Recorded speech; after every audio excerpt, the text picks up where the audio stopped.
In this video, we're going to take a somewhat very quick look at the graphs of inverse functions. First, the function f has an inverse that is a function if there is no horizontal line that intersects the graph of the function f at more than one point. This is almost like the vertical line test for functions. It is basically the same thing, except instead of a vertical line, we're looking at a horizontal line to test for an inverse to the function. So looking at these two graphs, I have an inverse if there is no horizontal line that can touch it more than once. In this case, if I were to drag a line across right here, I could hit it twice. Therefore, it is not going to have an inverse. Now, I will tell you this, we do trick them a lot and then restrict the domain.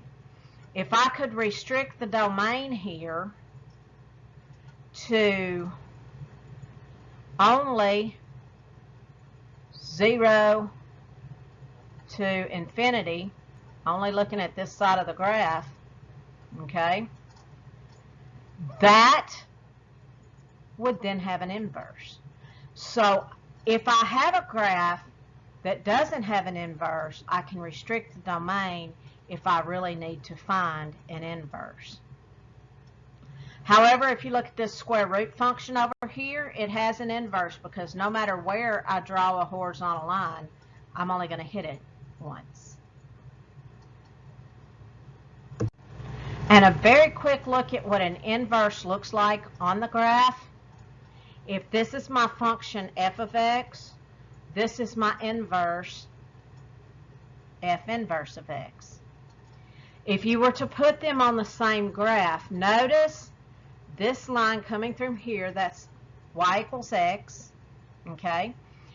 If I folded it on y equals x, one half would lie exactly over the other. That's because it is symmetric about the line y equals x. All inverse functions are symmetric over the line y equals x.